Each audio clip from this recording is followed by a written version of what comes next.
Hemos conversado acerca de los fenómenos que provienen del clima, cuánto nos afectan, de qué forma nos afectan, del equilibrio térmico, de este traspaso de energía de los cuerpos calientes a los fríos, y de un concepto que creo que vamos a tener presente en bastantes ocasiones de lo que es el desarrollo del curso, que tiene que ver con la exposición. Es decir, nosotros voluntariamente decidimos un día exponernos a diversas condiciones que están más presentes en la montaña que en nuestra vida cotidiana. ¿Qué quiere decir esto? Ir a la montaña significa entrar en contacto frontalmente con el clima, con los elementos climáticos, con el frío, el viento, la humedad, como lo estuvimos viendo. Y para eso, primero estábamos viendo el conocimiento respecto de cómo nos afecta. Ahora vamos a ver dos de las formas en que podemos ser afectados de peor manera. Y luego veremos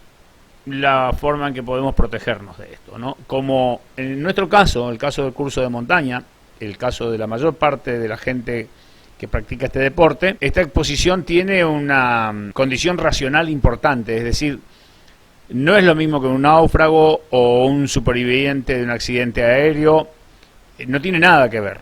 Nosotros cuando elegimos ir a la montaña, tenemos la responsabilidad de prever estas condiciones y concurrir con un plan y con los elementos, los instrumentos suficientes para poder resolver esto. Si no, es como un suicidio, ¿no?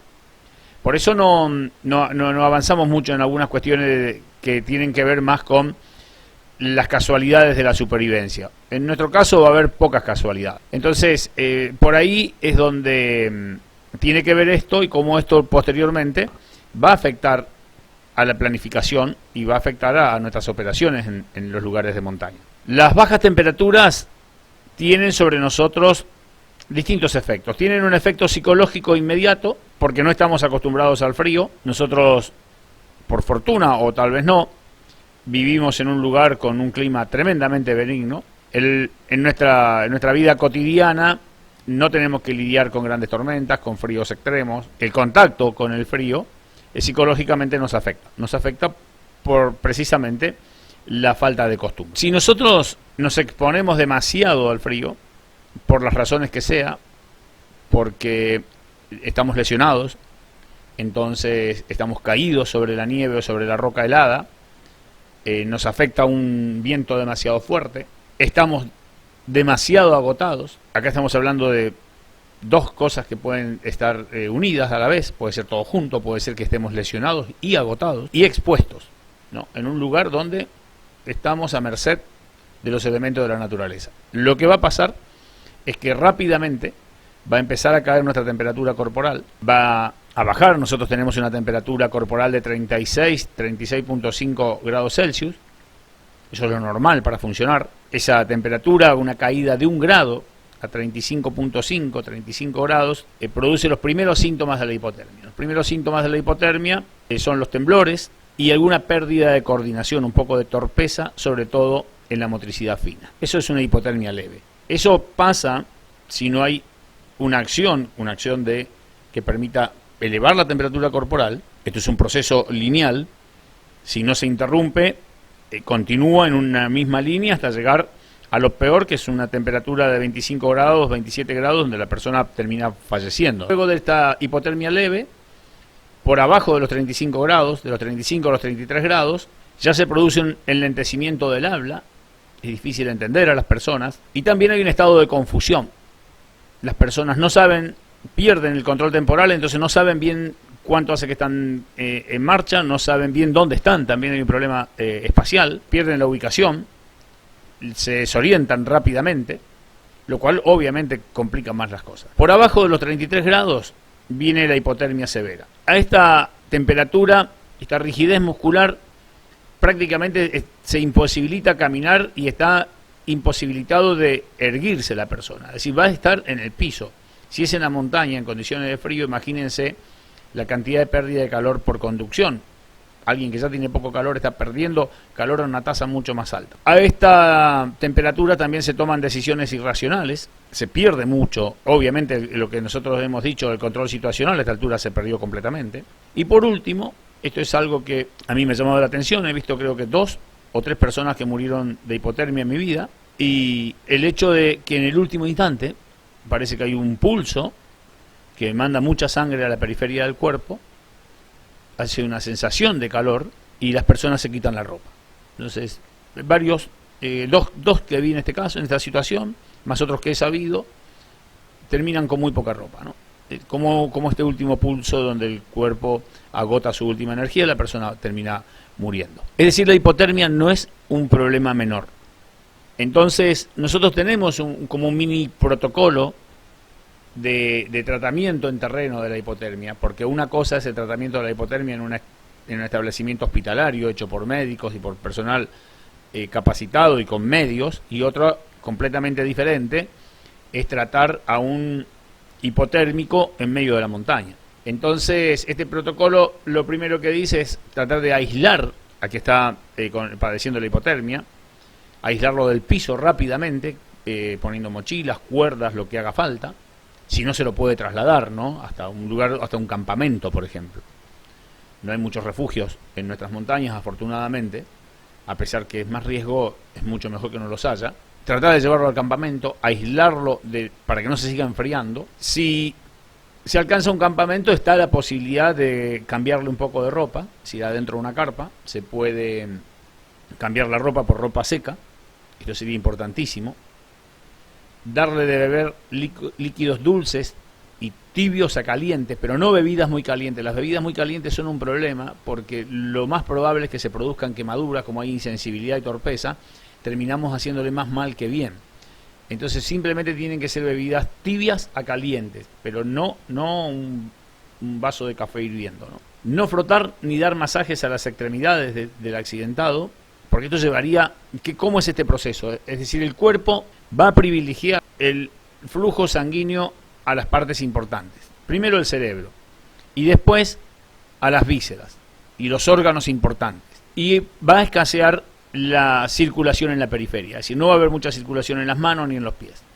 Esto es simple, es una cuestión de supervivencia. Si nos faltan 4 o 5 dedos, no vamos a tener ningún problema. Ahora, si deja de funcionar el hígado por un rato nomás, nos morimos. Entonces, esta selección, basada en el instinto de supervivencia, va a haber una concentración de lo poco que quede de temperatura en las partes importantes del cuerpo. Entonces es una locura frotar las manos para que venga sangre a las manos, ¿no? Cuando hay que tratar por todos los medios que se caliente el interior. No hacer ejercicio, no hacerlo mover al que está hipotérmico, porque hay una crisis energética. Entonces, si gastamos energía en el metabolismo muscular, no sirve, por más que va a producir un poquito de calor. Insistimos en abrigarlo lo mejor posible, y acá es lo único, esto que viene es más o menos lo único que podemos hacer nosotros en una situación de montaña. Calentar agua, calentar en nuestras botellas, que todos tenemos botellas para transportar líquidos, poner agua caliente, otra vez no hirviendo, pero sí bastante caliente, y aplicar estas botellas calientes, si se tienen muchas mejor, en las axilas y en la ingle.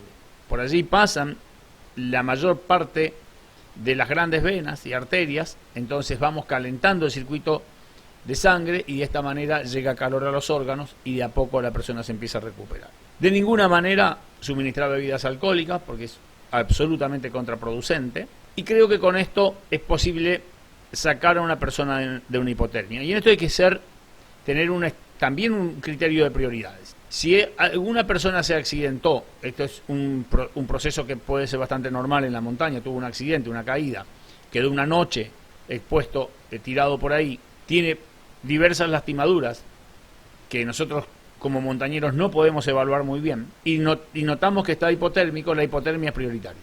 Es prioritaria, tal vez haya otras lesiones internas que no podemos ver y que son más importantes que la hipotermia, pero tenemos que atender la hipotermia rápido. Porque esto es, como digo, es un proceso lineal que si no se detiene, la persona muere con seguridad. Otro de los fenómenos que están presentes en la montaña son los congelamientos. Hipotermia y congelamiento, sí, pueden tener una relación. Es bastante probable que alguien que está hipotérmico en una condición de exposición, por ejemplo, en un accidente, tenga algunas partes congeladas, pero no es una condición, no hay una relación lógica, no siempre ocurre. Y la mayor parte de los congelados no están hipotérmicos, simplemente se congelan. ¿Cómo se produce una congelación? Bueno, la pérdida de calor las congelaciones se dan en las extremidades. Si a alguien se le congela el torso, se le congela el hígado, está muerto, no tiene ninguna posibilidad de nada, ¿no? Las congelaciones de las cuales hablamos de la montaña, que son dedos de la mano, parte de la mano, dedos del pie, parte del pie, nariz y probablemente oreja, que son de menor, no se presentan tanto y parece que no son tan complicadas. Es decir, cuando nosotros no podemos mantener caliente las extremidades, es cuando se produce la congelación y la temperatura ambiente es bastante baja, ¿no? Es muy difícil congelarse con 3 grados bajo cero, un montañero por lo menos. Tal vez otra persona en otra situación lo pueda pasar, pero a un alpinista es difícil que le pase. ¿Cuáles son las cosas que a nosotros nos llevan a un congelamiento? Tenemos un problema importante con la viscosidad de la sangre.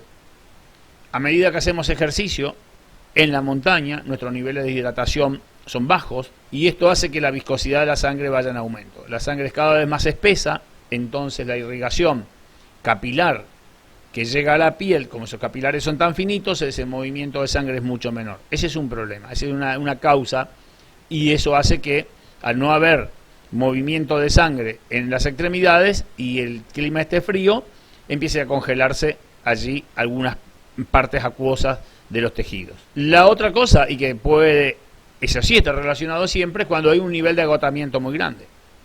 Cuando uno está muy agotado, se activa este modo supervivencia y el cuerpo privilegia el envío de sangre a los lugares importantes, cerebro, órganos, y el flujo sanguíneo hacia las extremidades disminuye severamente. Sangre más viscosa y menor cantidad significa que hay menos movimiento de sangre en las extremidades y las posibilidades de congelarse son muy altas. La lesión se puede producir de dos maneras.